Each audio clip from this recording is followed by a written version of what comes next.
What is going on, ladies and gentlemen? You are listening to episode 19. You better not laugh, Dan. I see that smirk. You are listening to episode 19. I can't do this seriously with you guys with your faces right now. This is too much. I'm about to blindfold here. Episode 19 of the podcast.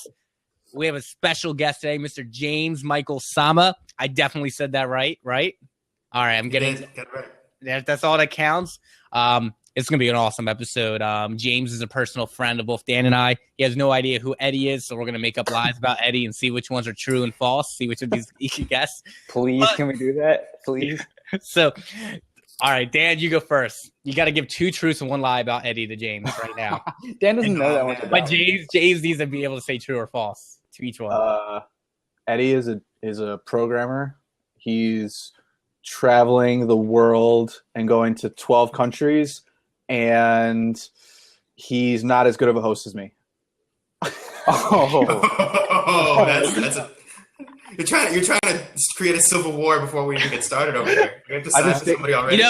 James, you're in Boston, right? So you're based in Boston? Yes. So the number one I'm a safe distance away. So the number one rule in sports radio is about conflict. I mean, that's the same thing doing podcasts. You need a little conflict to get people engaged. That's true. We can't keep people bored, right? So can I answer that at the end of the show? Yeah, no, Dan. Yeah, at the end of the show, you must answer. So Dan, do not forget. Okay. He gave you 1 truth, 1 lie, and 1 half-truth lie. And one opinion. Yeah, one opinion that can go into it. All right. So speaking of which, before I just got to make one comment. Fortunately, you're in the only city just as cruel and as mean when it comes to their sports teams as Philly. So congrats. It's thanks. It's like it's nothing but hatred going on this chat. But anyways, let's get started, James. Listen, dude, it's awesome to have you on here. I think Dan and I especially have been excited to have this episode for quite a while since we locked it in. So before we really dive in deep, could you give us like a quick 30,000-foot view of who you are and what your day-to-day is so people have an idea, like who's never heard of you before listening to this episode? Who is James Michael Sama? Sure. Yeah. So for about 3 years now, I've had my blog, jamesmsama.com, running. For about 2 of those years, I was doing it full time. So basically, my day-to-day was around content creation, going to events, speaking engagements, anything like that. So there was a lot of different back and forth there with just basically trying to build the brand. After that, or I should say during that, I actually ended up in a social media management role at a PR firm where I was running the social strategy for the firm and the clients. And most recently, I've ended up back in the full-time game with the blog and really trying to blow the brand out of the water. So it's a lot of writing of articles, a lot of video creation, a lot of sourcing third-party content, networking with people who I think we can sort of have a symbiotic relationship with our brands. And, the blog is primarily focused around dating and relationships, which I think, we can get into the reasoning behind as the conversation sort of evolves. But, there's sort of a lot on there about self-development, kind of building up confidence and taking that into the modern world of dating relationships. So that's really the very, very brief overview of where I'm at right now and what I'm working on. So we're just going to dive in right here, which is you're talking about dating and relationships and the Chivalry movement. So my question for you here is, how the hell did you decide one day, no, this is going to be my thing? I'm going to be the dream man for all the ladies out there. Like, how did you decide one day, like, this is it. This is what I'm passionate about. Like, let's just start there in the middle of things. Well, that's a good question. And I mean, it was kind of decided for me. I mean, I sort of grew up, in a more or less old fashioned type of household. I mean, very kind of traditional, my parents have been married for 35 years. My grandparents have been married for 60 years. So I just sort of grew up around that traditional, typical old school romance type environment. And, I was always into sort of being inspirational and writing stuff and nothing very organized at all. But back when, Facebook, I never really wanted a like page or a fan page at the time. I wasn't really on Twitter. And back when, Facebook, it was just capped at 5,000 friends and you couldn't follow anybody besides that. So I was just kind of, writing my ideas down and it was getting a lot of good feedback, but I was doing it as status updates, And eventually I wanted to sort of get my ideas to more and more people. So that's when I started the blog. So essentially all I really was doing was taking what I was seeing in the dating and relationship world and saying, this isn't how I feel like things should be. This isn't what I grew up with. This isn't working for people, clearly. And I started just writing down my ideas about it. And I was like, I don't think it should be this way. It should be that way. It was really just my opinion. I wasn't telling anybody what to do. It was just talking about what I had seen succeed in the past. And it was sort of a snowball effect that it gained momentum. I didn't come into the scene as a self-proclaimed expert. I didn't even know that something like this could be a full-time venture. And it was basically just audience feedback that turned it into what it is and has continued to become. So it was kind of a fluke. I've always said to myself, if you ever write a book, you need to basically write turning opinions into revenue. Like, I feel like that would be just like a New York Times bestseller right there. So, but I really want to know a bit more about this for my own selfish needs, which is like, how did you say, I'm going to turn just what I'm passionate about, talking about how dating is dead and time to bring it back pretty much, into I'm a business, right? Like, when did you figure out, holy shit, I can make money doing this? And then second is like, how did you go about that? Like, so talk about that kind of build up there for a minute. Yeah, it's a good question. And I mean, like I said, when I got into blogging, even today, to this day, people will say, what's the name of your blog? What's your brand? And I was like, it's just my name. It's just my name. I mean, because when I started it, I didn't intend for it to be a brand. I just, I wanted a domain name, and it was on a free platform, and just got it started. So I kind of stumbled over Word Ads, which is just a plug and play WordPress.com ad platform. I didn't even know you could run ads on WordPress.com. And it was, like I said, it's just a very free, very simple templated website. And I was reading reviews about it, and people were saying, well, they were making $5, $10, $15 a month, and it was very hard to make any real money. So I kind of took it with a grain of salt, but I enabled it on the website anyway. And at the time, I was getting millions and millions of unique page views monthly. So needless to say, I did not make $15 my first month. I was pretty much blown away by the number, and that continued on for a few months, and it was very surprising to me. So I took that actual ability and ran with it as much as I could, in terms of content creation, in terms of traffic driving, and then, sponsored posts, whatever I could find, things like that, freelance writing. So I sort of, I figured, there's so much traffic and there was so much positive feedback that there had to be a way that I could monetize it. And I still am working on optimizing that too. There's always more to learn. So how do you deal with the fine art of I'm monetizing free content versus my content starts becoming too propaganda, too much marketing for the purpose of just generating extra clicks or extra sponsored posts? Like, how do you deal with that balance between the two? Because I know a lot of people struggle with that.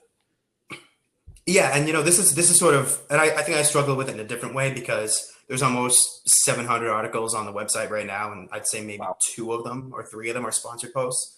I don't sell any products. I very rarely push any product whatsoever. And that's something that, it's been a challenge in its own way, because I do want to provide enough free content to people that I'm not seen as somebody who's just trying to sell them a product. I want it to be real and genuine, and that's part of the brand.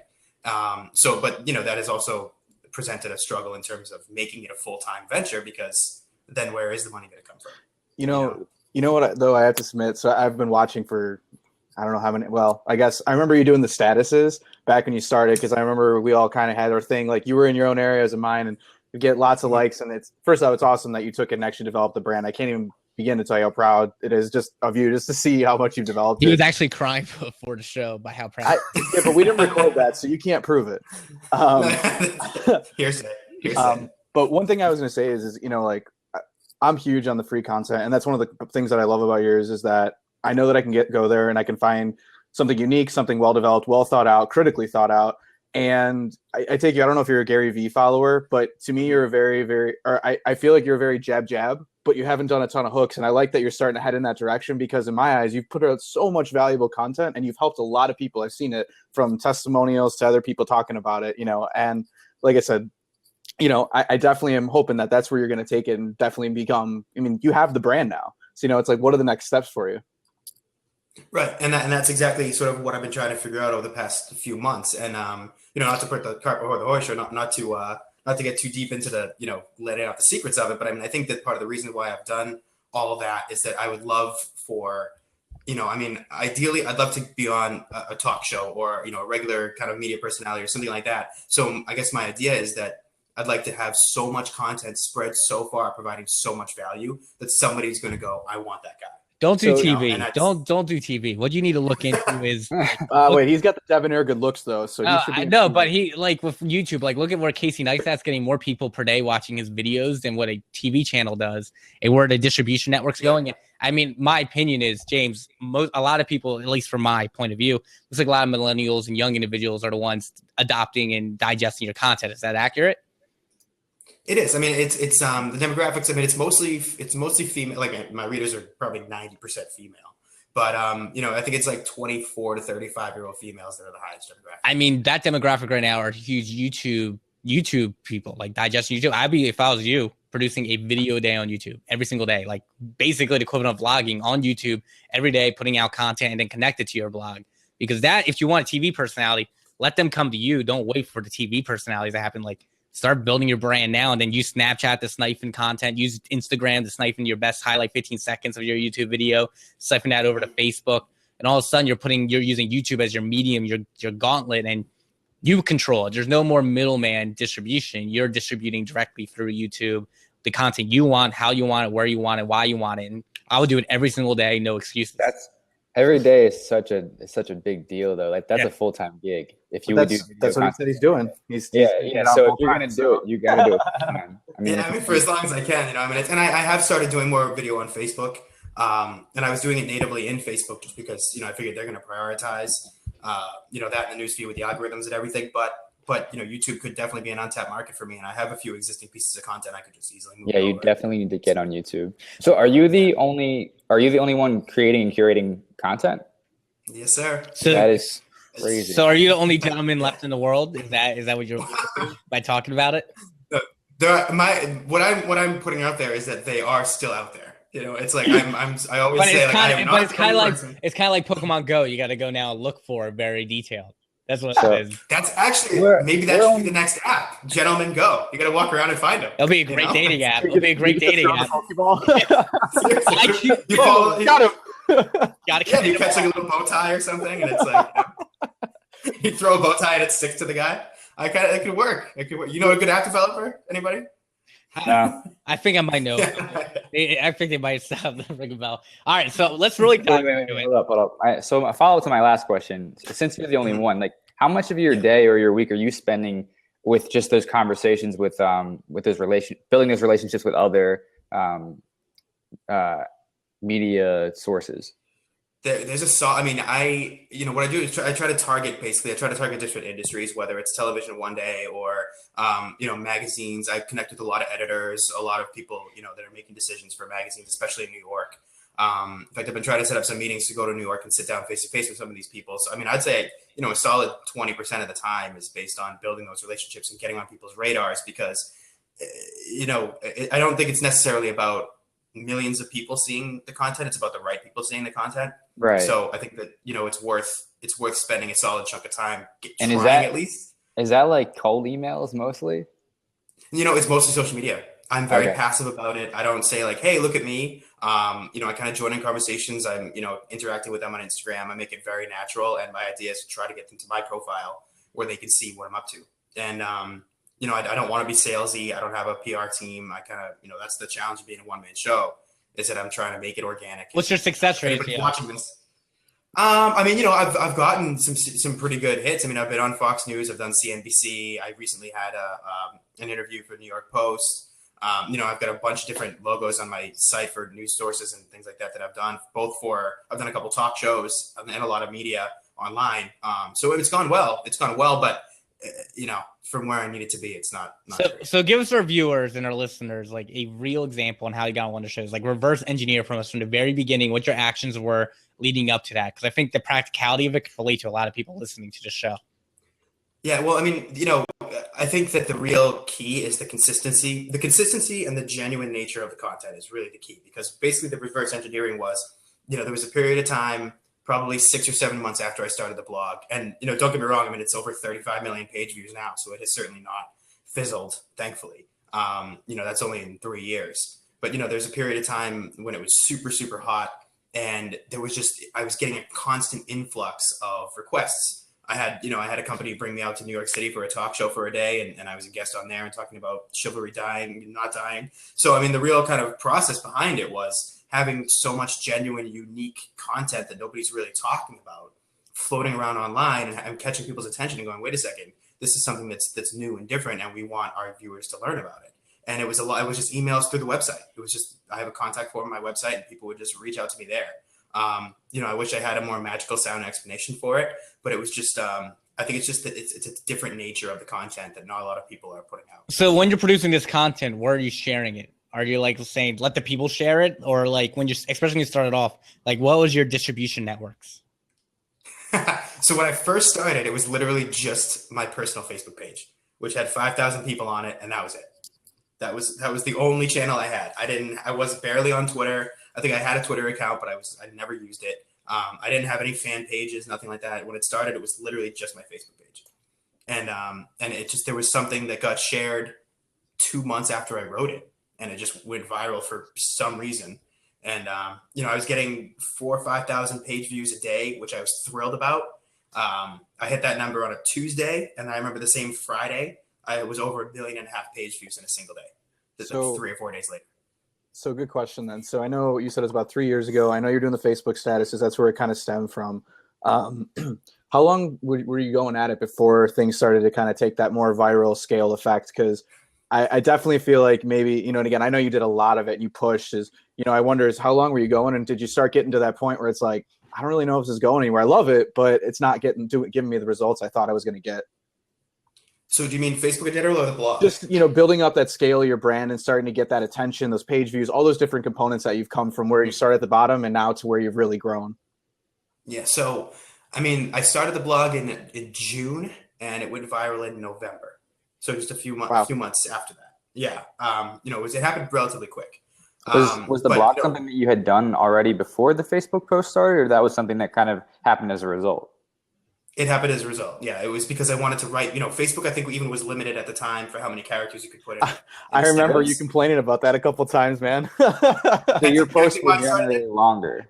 They used to be really short, and he had like dissertations of awesome content on relationships. And I remember a few statuses, Facebook, character limit BS.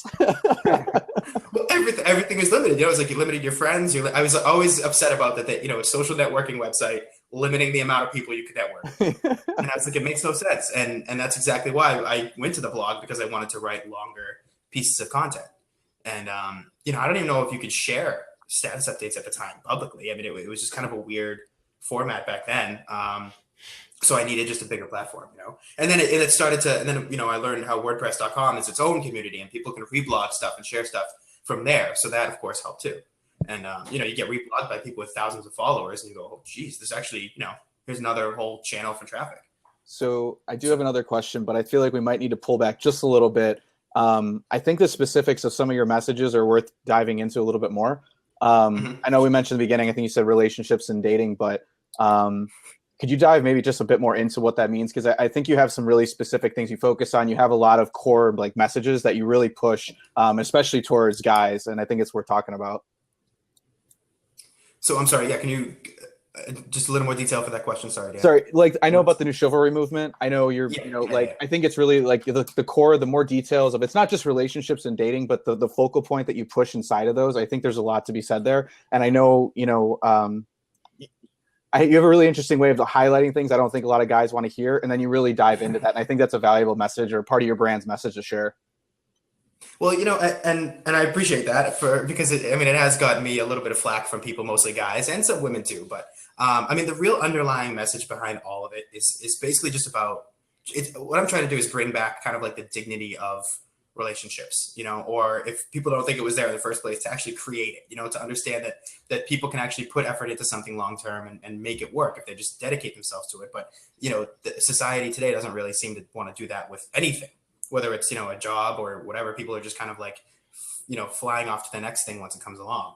So, the underlying message really is about kind of setting standards, developing yourself so you're going to be attractive to somebody that you want to attract in the first place too. Because I think that's a missing piece of the puzzle. Everybody wants to know what magic formula they can do to go out there and like pick up a girl, but if they're not working on themselves in the first place, then she's not going to be attracted to you. So what's the point of learning the magic keys, right? It's like, it's like if somebody I don't know, somebody drives a car and then it breaks down after, 2 days of driving. What's the point? So, I mean, it's, I think that's kind of the underlying message. And that's why it has been mostly targeted to guys, because I get a lot of complaints from women that good guys aren't really out there. And my whole thing is that they are. And this is how I feel that, what you should look out for if you're looking for one. This is how to kind of define them or find them, right? Really. So you're I'm sure targeting. that answers your question, but No, it does. You're targeting guys, but you're having majority of females read your posts. absolutely. And that it's been a unique balance to strike, Eddie, because I have written some towards females, but I have to be, as a guy, as a writer who's a guy, I think it's much easier to criticize, for lack of a better term, guys than it is for women, of course, because I've said this before, and this might sound weird, but I've had a lot of female writers who have agreed with me. And I don't want to ruffle any feathers, but if I was a woman writing this same exact content, I do not think it would have gone half as far as it did. It would have been much more aggressive feeling coming from a female, which is understandable. I know why, but I see exactly what you mean by that. Yeah, because, it would have been just, here's another female writer criticizing men again. But, if there's a guy who actually stepped up and said, like, we can do better as men, you know what I mean? It's like, people are like, whoa, hold on, what's going on here? And then women read it and go, finally, yes, somebody said it. And they go and they share it with everybody. And that's how it kind of evolved. Is your message or talking about, I know the new Chivalry, is that still running? Are you starting to kind of like pull back and this is just all of what your brand talks about? Or do you have those kind of like different verticals for your content? I originally wanted to kind of make it different silos, but I think that the whole overarching concept is the new Chivalry movement. The whole idea of being, just more genuine and more kind in relationships for both men and women kind of is encompassed by that name. So, the stuff that I put on the New Chivalry network, which is a whole other page, mostly just comes from my main brand page. And I'm just working on building that up, as one whole piece, really, at this point. I don't want to really separate them too much. So I want to know have you had people reach out to you and say your content worked and here's what the results are? And do you have any good stories to share based upon that? That's a good question. I do get messages pretty much daily. I will say one of the most powerful ones that I got was actually a woman who was in an abusive marriage for 20 years. And she told me that because of so her marriage counselor, listen to this, marriage counselor gave her my website, which I was like, whoa, okay, all right. So her marriage counselor gave her my website. She was reading a bunch of the articles. She sent me a message and she was like, because of your writing, after 20 years of an abusive marriage, I had the courage to actually get up and leave. Wow. And she left her marriage again because of my whole, reinforcement of raising your standards and you can do better and, what people deserve. And, I get messages all the time that just talk about how, somebody would walk away because they realized they weren't being treated right, or, that they finally found somebody who meets their standards because they've known what to look for. So, it happens almost daily. So, but that one always stands out in my head about the marriage. Yeah. How often are the Hitch comparisons thrown out there? That also almost daily. I actually have a friend who is called, he's basically the real life Hitch. He's a professional wingman in New York. So I try not to step on his toes too much, but I'll let him have that title. So, but I do get that. For those listening, if you could give one advice to men and then women listening to the show, what advice would you give to each? Or maybe it's the same advice, but I'm curious. Only one, what would it be? That's a good question. All right, so I say for men, I think men kind of tend to keep their distance and they don't actually open themselves up because they don't think that that's what women want.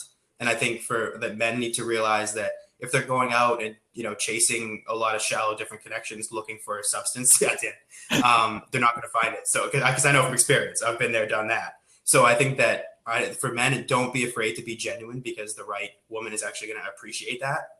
So I think that keeping your distance is actually going to do more harm than good. So I'd say that, opening up and being a good person is actually okay. And for women, I think the bottom line is really just raising standards. I think guys get away with a hell of a lot these days. And like I said, I did that for a while. I was a club promoter for a while. That's when, I think when I first connected. Luxury foreplay. Dude, I was a whole different person. But we evolve and we grow. But you understand that there's a lot of people out there accepting a lot less than they should be. So why did society let us get to the point where people would be more willing to accept less than what they deserve? And why this concept of like, how did dating and relationships become what it is now, in your opinion? I think there's lack of connection.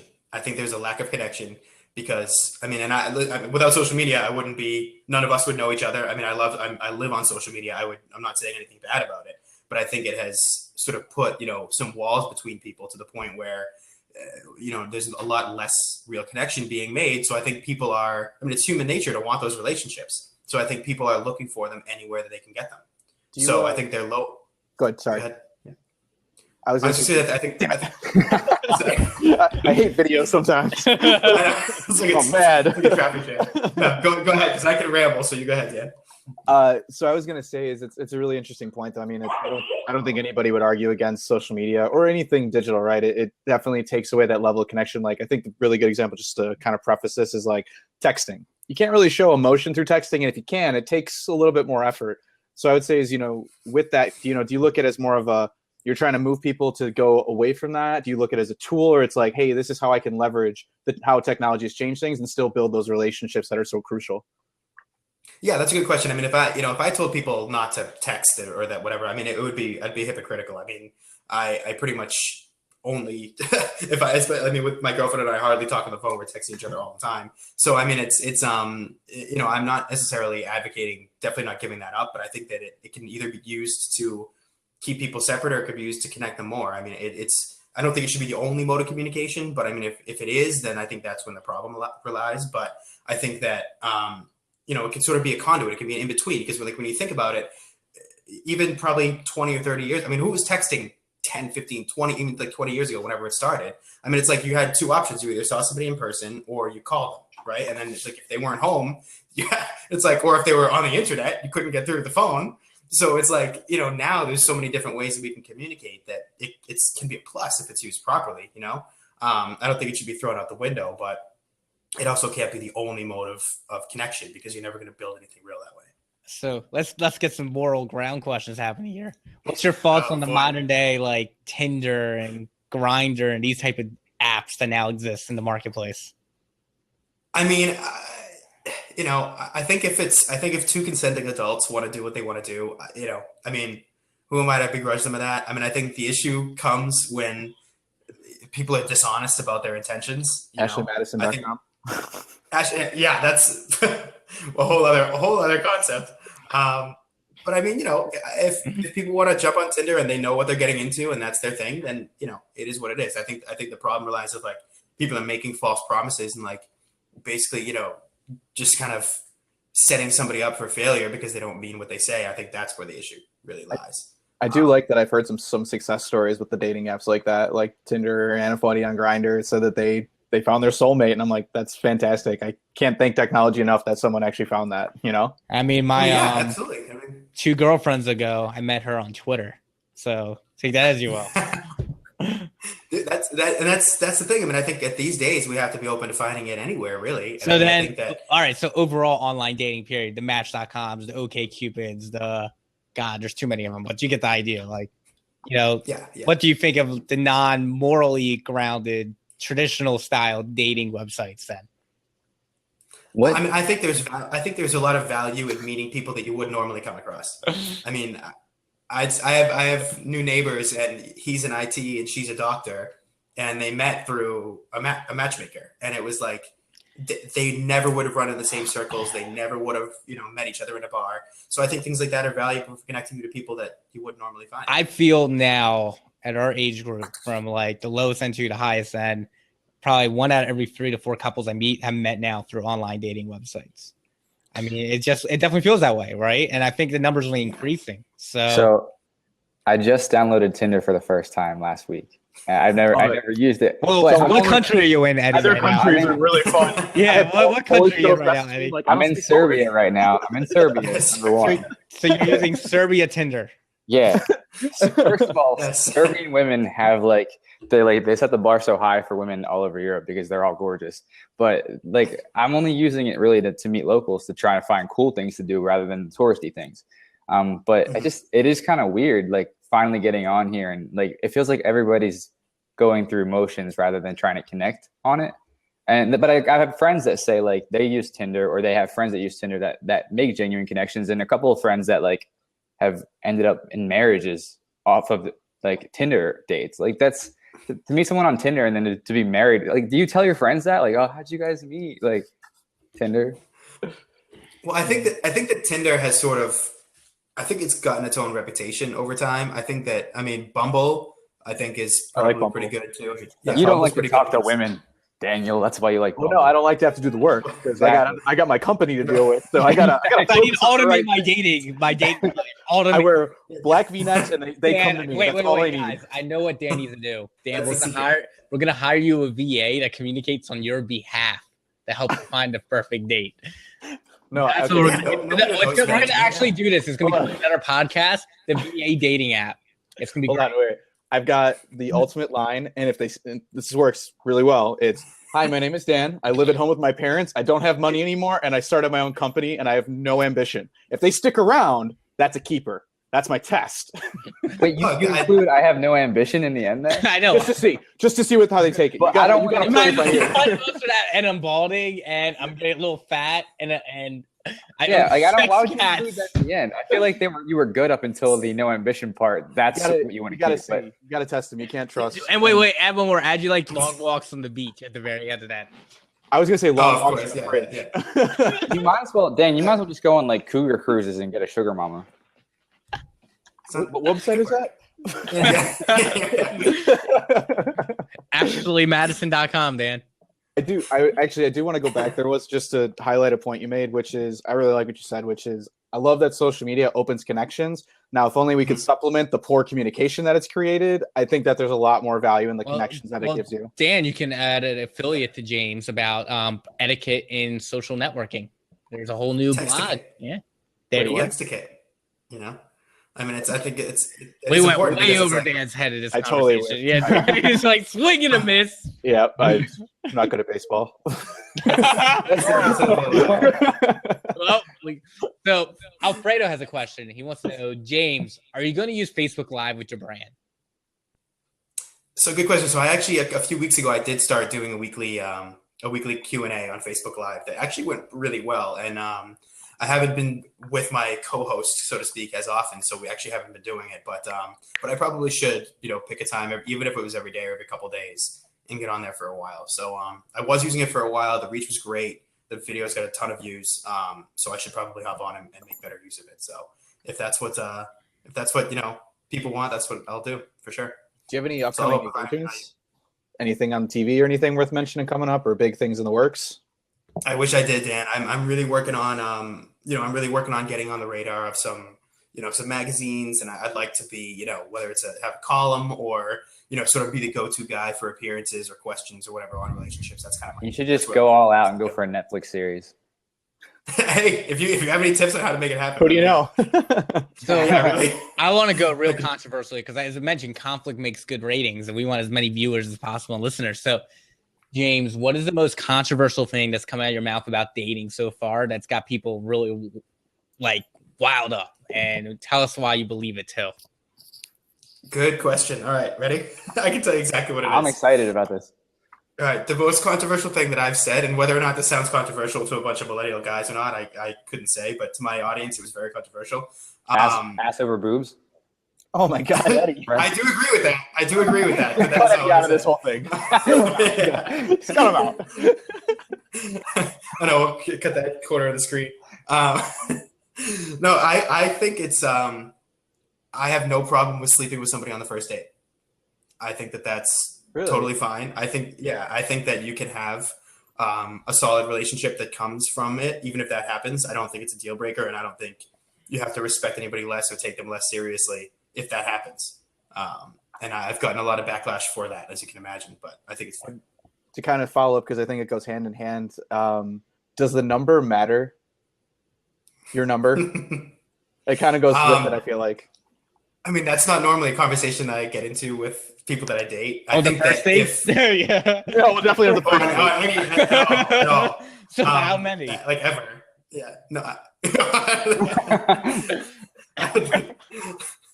Oh, I'm so my internet cut out there, Josh. Sorry. But no, I think it's a solid I mean, question. It's an interesting one. I think everybody gets asked that if you're in any reasonably serious of anything. And I don't know, it kind of seems like it goes hand in hand with the first date kind of thing as another one. Well, I think that it has to be, everything's got to be in context, right? I mean, I think if you're, because I mean, especially like we're talking about, communication these days. I mean, like if I'm going to plan a date with somebody, odds are I'm going to be talking to them, whether it's texting or online or Facebook Messenger or whatever.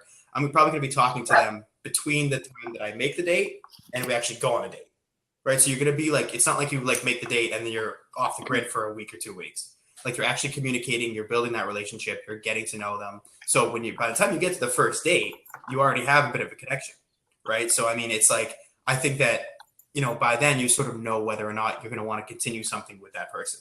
But I think if you're sleeping with your first date, every first date, that's a different story. But, if it's somebody that you actually think you can take seriously, then. I want to expand upon it. So like internet dating. Again, you might be able to.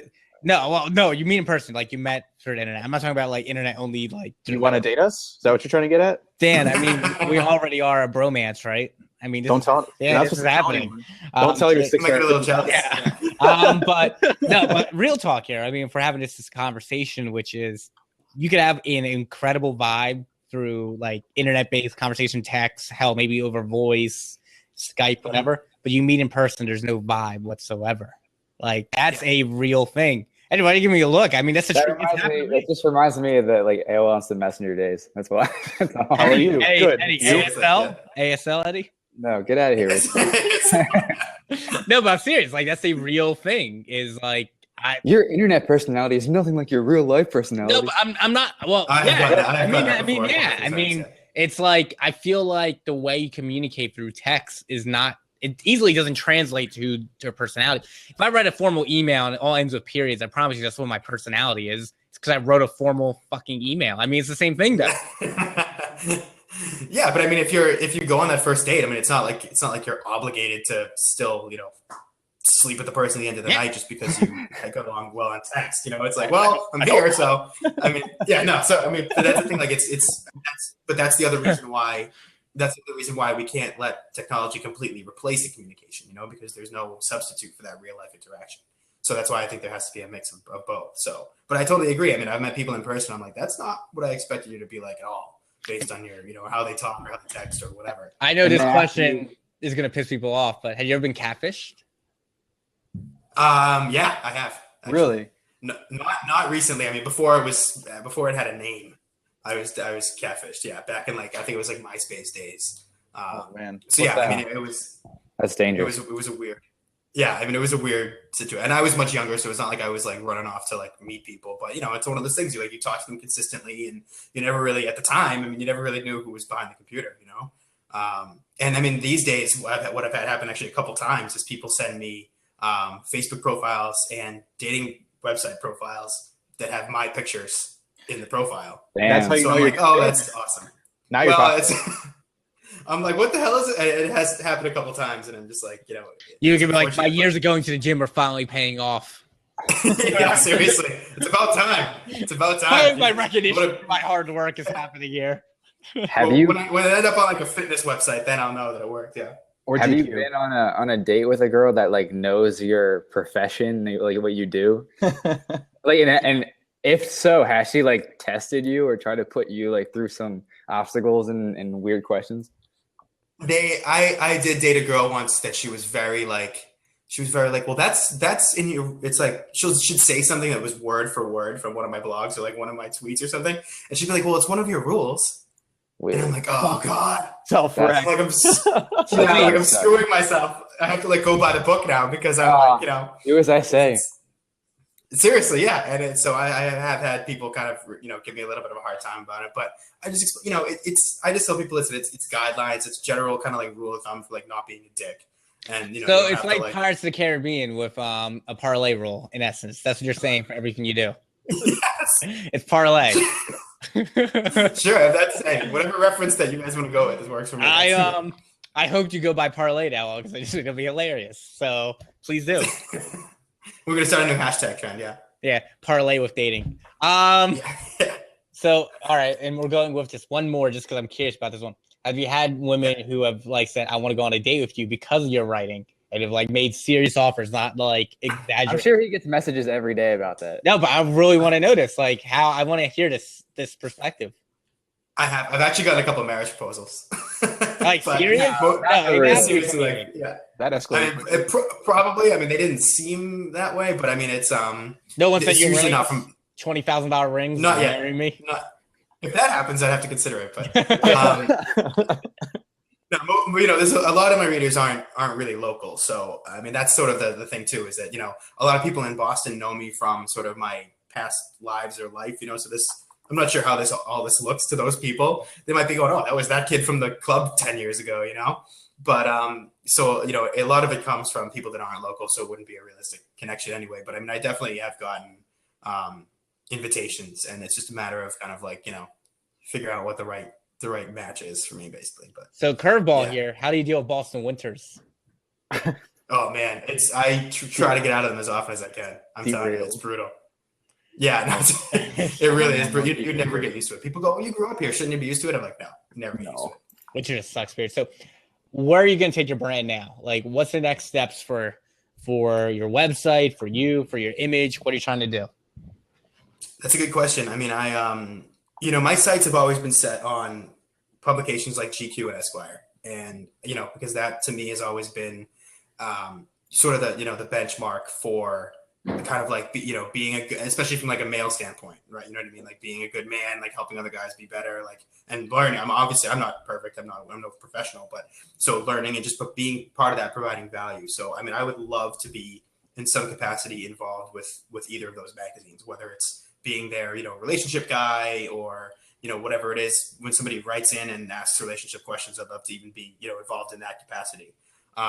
So that's definitely a goal.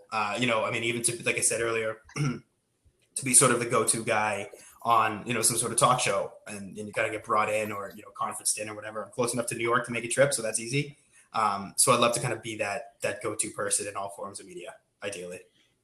You know, I'm totally just like spitballing here, but I don't know if this is too much. It might be for the amount of readership you have, but one thing would be really cool, I feel like, to see is if you ever considered adding like an Ask James a Question type thing to your site, where literally just let people post questions. That not only gives you insight into what people are most interested in, but you get to answer them and build your content right off of that. And it might be a little much, but it could be cool. A Dear James. So yes, and that's a good question. I've had friends who have, and that's one of the reasons why I started the Facebook Live videos to Alfredo's question earlier, is because people would tell me, like, you know, you really need to do like a, you know, or like an Ask Me Anything or whatever. One of the things that I have to be careful of with things like that, because I have opened it up to questions like that in the past, and I get questions almost every single day, is that a lot of them are a little bit above my pay grade, so to speak. Really? And it's like, I'm, you know, well, yeah, I mean, like, I get very personal details from people. I mean, very personal, that I'm not comfortable providing like counsel for lack of a better term, because I'm not professionally trained. If you make yourself appear to be an expert, people are going to feel like they can trust you with that information. Right. And this is why I stay in my lane, you know, I stay in my lane, and I never claim to be something that I'm not.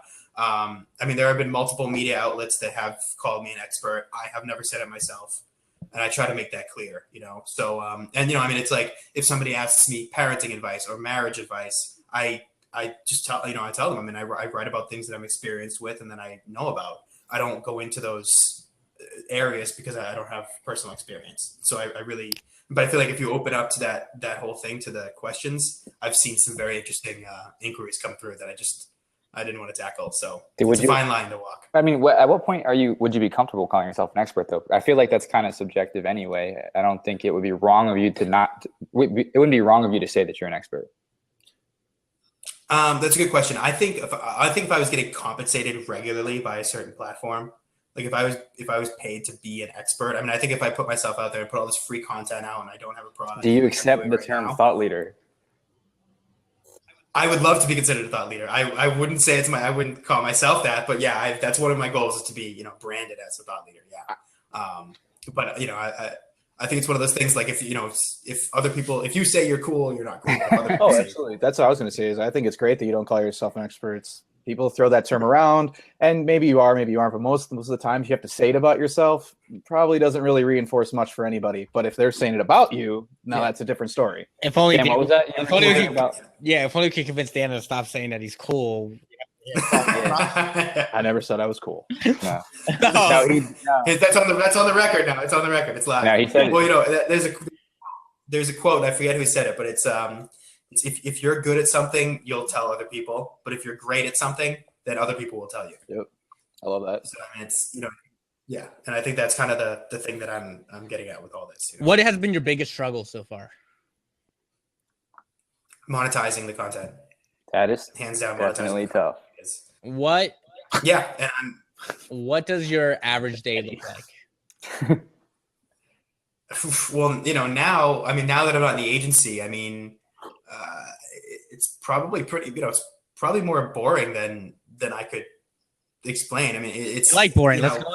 It really varies. Let's go into what's the average boring day for the life of James M. Sama? Let's hear it.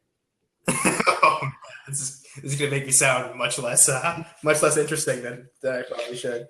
I mean, there's a lot of reading and a lot of research. Basically, I mean, it's probably probably gym time, probably out for a walk to kind of listen to some music and get some ideas in my head, and it's probably either some writing or figuring out some topics for the coming week or making a video, seeing my family, seeing my girlfriend, hanging out with my friends. It's a difficult track to stay on because when you're, as you guys know, I mean, when you're doing your own thing, there's really no set path. You've got to kind of make it up as you go. So I think that, a lot of it is sort of like bouncing off the proverbial walls, figuring out how to steer your ship. And, I mean, I do spend a lot of time going to events in the city. I host some events too. So a lot of it's prepping for that, doing some outreach, a lot of emails, a lot of texting. It's kind of a real virtual world that I live in on a day-to-day basis, whether I'm with people or not. It's kind of, it's always being connected. What do you do to stay productive? So, what kind of tools do you use?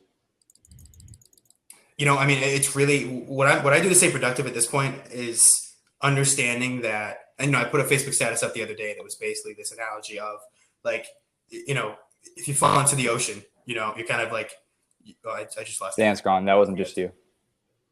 Okay. It's sort of like if you fall into the ocean, you have a life jacket on and you're in the middle of the ocean all by yourself. And you're like, there's no direction, there's no path, there's no sight to shore. And you're basically like, I don't know how the hell I'm going to get out of this.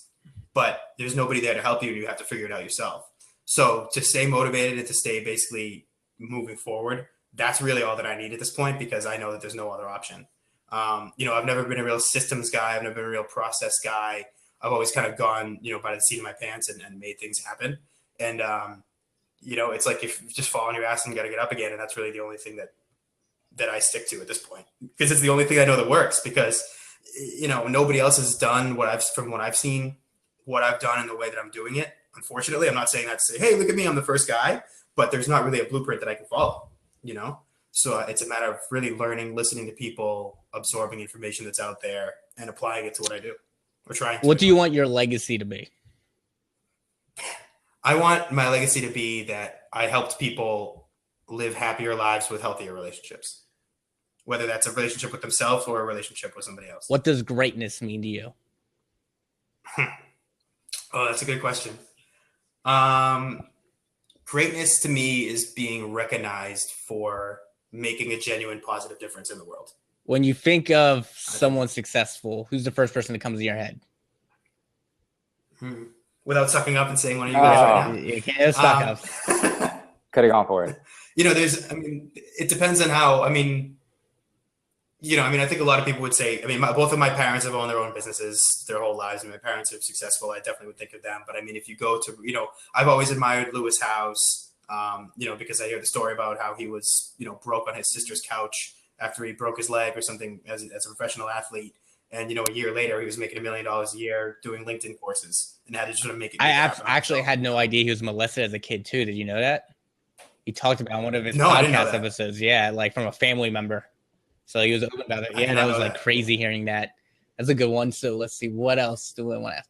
What do you use? So kind of going into detail, what's your biggest thing keeping you organized? Do you use a day planner? Do you use a to-do list? What do you use to be organized?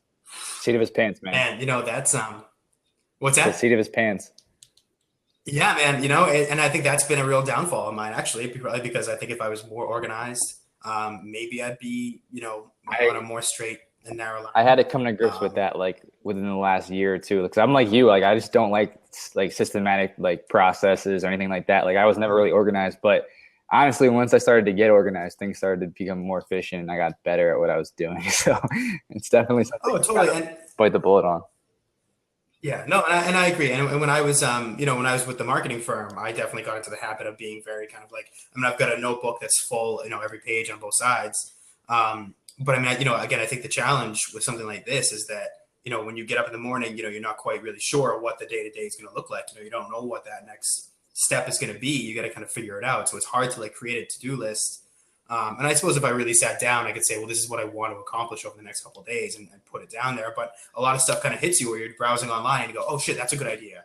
A lot of it's about that exploration and discovery, and then you take what you've discovered and run with it. So, outside of organization, what's the biggest thing you need to improve and work on for yourself? Man, well, I probably would have said organization would be on the list. The biggest thing I need to work on for myself is, I think, focus. I think, really making sure that I'm kind of having like result producing activities. I think making sure that what I do is definitely moving the brand and the mission forward. I think staying focused on that without kind of like, bouncing around and dilly-dallying is probably a big challenge too. But I think that, being, again, kind of working on your own, living on your own, things like that, it makes it a challenge for me anyway. Where do you see personal branding going? In generally speaking, I think it's something that it should probably be farther along than it is now. I think it should be more embraced than it is now. I think that everybody really needs to, embrace themselves as a brand and kind of have their image be conscious and really, they put some effort into it. And I think that it's going to the point where if you don't do that, you're not going to be taken seriously, whether it's if you have your own business, your own brand, if you're looking for a job, if you're looking for, a spouse. I mean, even a dating website is personal branding. I mean, your resume, your LinkedIn is personal branding. I mean, I think without a strong personal brand, people are going to start falling by the wayside, and it's going to be a competitive advantage. I mean, I think a solid personal brand is going to be the next degree, I think it's going to be on that level of importance that if you don't have that to start with, you're going to be behind the eight ball. Where do you see dating going as a society? Oh, man. Looks grim. That's a tough question because I have, my mission of where I'd like to see it going and then where I actually see it going based on what people tell me. I think it's becoming a lot more casual. I think it's becoming a lot more kind of at will, so to speak. I don't know that there is going to be a lot of, I'm not sure there's going to be an increase in marriage over the coming decades. Let's put it this way. I mean, I think that, people are going to be staying together because they want to. I don't think they're going to want to be tied to, the idea of a legal contract, just from what I'm seeing. So I think that it's going to be going to, and that could be good or bad. I mean, if people just feel like they're in a relationship because they want to be and not because they have to be, they may have a better chance of working out. So I think it's gravitating towards kind of more of like an at-will type of arrangement with people. And for positive. The conspiracy theory, we could say the government's been playing this all along just to give less tax breaks out to earn more tax revenue off of each other. So look at it that way. Well, it could go both ways because they could make, I think, if you start making marriage licenses like driver's licenses and you have to, say you have to renew it every 5 years. And if you don't want to renew it, you don't. You could, and then they can get renewal fees off of every 5 years for people, right? But it's like that way, you can save all the violent divorces and all that stuff. You don't want to continue, then fine. So, all right. So now let's ask a fun question. If you could change the complete society norms of one thing on dating, what would it be? Oh, man. Oh, God, that's a really good question. If I could change the societal norms on dating for one thing. Wow, that's a really good question. I think it would probably be the unwillingness of people in general to be approached. I think, and I'm not just saying women, I'm saying I think it's really difficult to start a conversation and actually talk to anybody because everybody has their guards up so high that they don't want to be approached by anyone that they don't already know. I think that if I could change that, that would probably be a big plus. I think that's a cultural thing for I think it's an American thing, really an American thing. Like I don't. Yeah, that's right. I don't notice that it's as hard unless we're talking about language barriers. But I don't notice that it's as hard to speak to strangers here in Europe, like in certain places.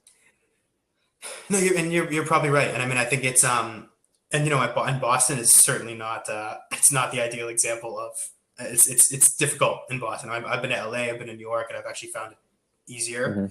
So I guess I shouldn't generalize completely like that, but you know, from what I've seen in this society, at least, it hinders a lot of people, and it stops people from having conversations because they're afraid of it. Really. What can the listeners of Pawdcast Nation do for you? I'd love people to connect on social media. I mean, everything that I have is at James M. Sama. That goes for Twitter, Instagram, Facebook, Snapchat, and the website, jamesmsama.com. You know, just give me a shout out, like send a message on Facebook, send me a tweet, let me know you listened in, let me know what you think. And, you know, any feedback that can just, you know, let me know what you want to hear about, really. I like to, you know, put out there information that people want to read and want to see and want to share. So, you know, it's all about serving the people, you know, so the better I can be at that, the more everybody wins. So going back to the first question, what was true, what was false to Eddie's three statements? Well, now that Dan jumped off, well, now that I know Eddie's in Serbia, I'm going to say the traveling thing is true. Okay, that way. Sorry. I was trying to be observant. And I would also say the developer thing is true. Oh, I am not a developer. I'm a designer. Oh, man. But also, I mean, the other thing that he said was not true. So I kind of... Yeah. Well, I guess he could say it's true. It's more opinion, so his opinion could be true. Well, I was going to make an enemy with that one either way, so I had to just work off of it too. Well, he's gone now. That's right. I was halfway there. Yeah, he's gone. James, this is so much fun, man.